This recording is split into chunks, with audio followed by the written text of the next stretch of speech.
Hey y'all, welcome back to Trendy DIY, and I'm back with another video. Sorry it's been a while, but as you guys know, it's about that time. It's garden time. Like, I've been growing stuff throughout the winter as well. Depending on where you live, you can probably find something that you can grow all year. I was just out doing yard work and I said, let me make this a video real quick. It's not going to be too long, but I just didn't want to share, to not share this information with you guys. So last year, as you know, we planted all our plants if you guys were following along. And this year, only thing that we need to do, since everything is set up, we just need to help our soil out because, you know, over the season, a lot of our plants have used up a lot of the nutrients. A lot of the plants have started to die off. And so we want to just perk up that soil a little bit. And these are the two things that I buy to do it. Right here, the first one we have is Perlite. Perlite is really good. It improves drainage and the aeration in your potting mixes. This is extremely good for if you're doing container gardening like I am. It's relatively inexpensive. This is about an 8-quart bag. I think I paid about $4 and something for this at Home Depot. And what this is going to do, it's going to really help when you water your plants, especially in the dead of summer. It's going to help your plants to hold in, hold more water. And it's also going to help your plants to drain and aerate the roots in order to help your plants from getting root rot. Because as we all know, certain plants are more susceptible than others. So that would definitely help us out with that.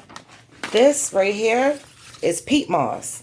And what I love about peat moss is that peat moss actually helps to retain the water and the nutrients into the plants. So like when you water your plants and then you water it with like a water soluble fertilizer, this peat moss is really good because it's going to help to soak up, you know, all of that water, soak up the nutrients and store it for your plant. Because, you know, when you water your plant, sometimes you'll see a lot of excess water draining off, and you'll notice that the soil itself will still be dry because sometimes it takes a little bit extra time because the soil will start to compact over time, and that's what you don't want. So by adding in perlite, that's going to stop the compacting of the soil, which is going to keep it nice and loose, which is going to help the water to navigate through all the way down to the roots.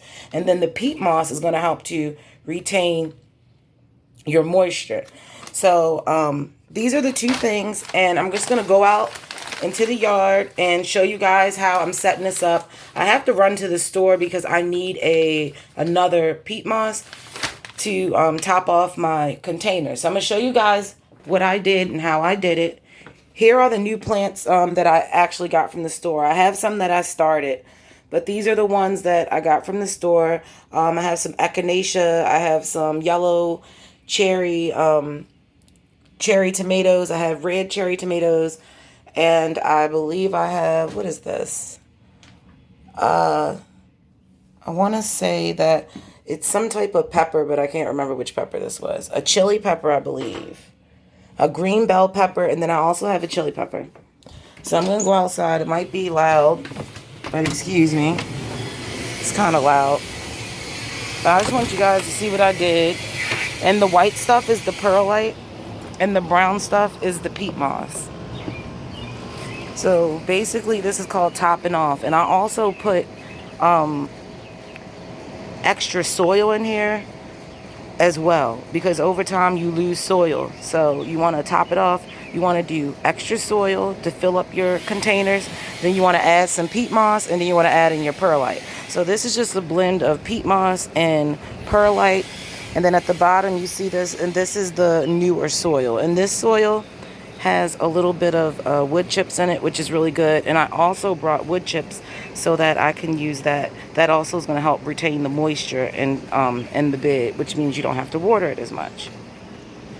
So as you can tell, I put it all in the same. The light brown is the peat moss, the white is the perlite. And I just literally went around.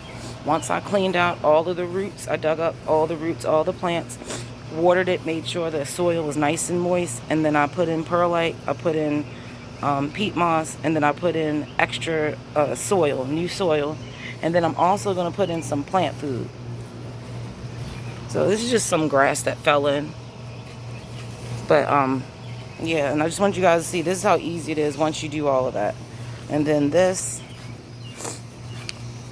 is the other large container that I have.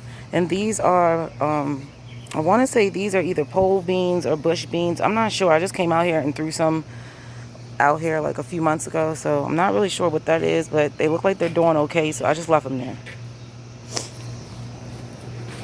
So, and then we just come over here. These I'm really proud of. These are my Cherokee purple tomatoes, and they literally come out like a blackish purplish color. Like, I could not wait to see these.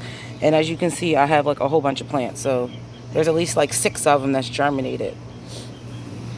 And then over here, these are the sugar snaps. I'm shocked that they have not dried up, because sugar snaps do not like the heat, and now we're getting 85-degree days now, so I might not even get any peas. So I'm just going to try to keep them over here in the shade and keep them out of direct sunlight, and maybe cover them or something certain times during the day. I don't know. Hopefully I'll get something, but I might not. And then over here, I don't know how, but there's like one sugar snap pea growing right there. I don't know how that happened, but sometimes you'll get like stuff that'll end up seeds. Sometimes birds do it, squirrels do it, but yeah. Right here, my garlic. As you can tell, I only have 3. I planted like 6, but only 3 came up. And these are bulbs of garlic, and they're not ready. I'll know when they're ready. They're almost ready. When all of this dies back and it's all dead, then I know it's time to pull the garlic out. And then I'm just gonna let that hang, and I'm gonna let that dry. This is like a lettuce blend. All of my lettuce went to seed, but this is still just like barely developing.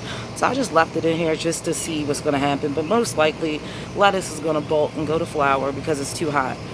Right here is the chamomile. Chamomile actually does okay in the summer. Like, at least last summer I was able to, but this summer is like really, it got hot so early. It's like it went straight to 85 from like being like 65. So I think that, I don't know if this chamomile can deal with it, but I'm gonna trim back some of the dead parts and see what happens, because this actually overwintered. Like, a lot of my plants overwintered that, like, I just couldn't believe it. Like, for instance, the garlic overwintered, the chamomile overwintered, the collards, they overwintered, the lettuces, they overwintered, but I left them out so long that they went to seed. This is the only lettuce that didn't go to seed, and that's because it's on my porch and is in the shade. And then, as you guys can see, this started off with one small lemon thyme plant. And look at thyme. That's why I love it. Thyme is a creeping plant. It will creep and it'll hang out, and it's going to look really pretty. My snapdragons, believe it or not, snapdragon flowers overwintered. Like, literally, they were out here. It was snow on them, and they still were bloomed and everything and looking nice. Now they're all dried out because I haven't been out here. But if you look closely, there's a lot of bulbs. They'll come back. So I love snapdragons. I'm going to try to get some more because they last long and you get your money's worth. And those are the dead ones that I brought from Walmart for like 42 cents. And then the rosemary is just a great plant in general, and I want more rosemary. And then that's just another one. I used to have a, this was super dry, so I like super soaked this. Like, this was like a brick. But that's basically all I did, guys. And I just wanted to show you how easy it is to get everything started. So when I get the plants in, I'm going to show you guys, because this year I'm going to rotate some of my stuff, and that's always good. You want to try not to plant the same plants in the same area longer than 2 years. I'm just going to rotate mine just because the look of it, now that I know what plant is going to get big and wild, what plant I felt like needed more space, which plant I feel like I gave too much space to. Now I'm going to put them in the appropriate size pot, because I feel like last year some stuff needed a bigger pot, and then there were other things that were in big pots that really didn't need I really didn't need anything. It didn't need a pot that big. So I have my echinacea, my tomatoes, and some other stuff that I have to plant out. And then I also have some squash and some cucumbers I'm going to start in the house underneath a grow light. And then those will be planted out in about 2 weeks. So that's what I'm going to do. And make sure you like, you share, and you subscribe. And I will be back with another video.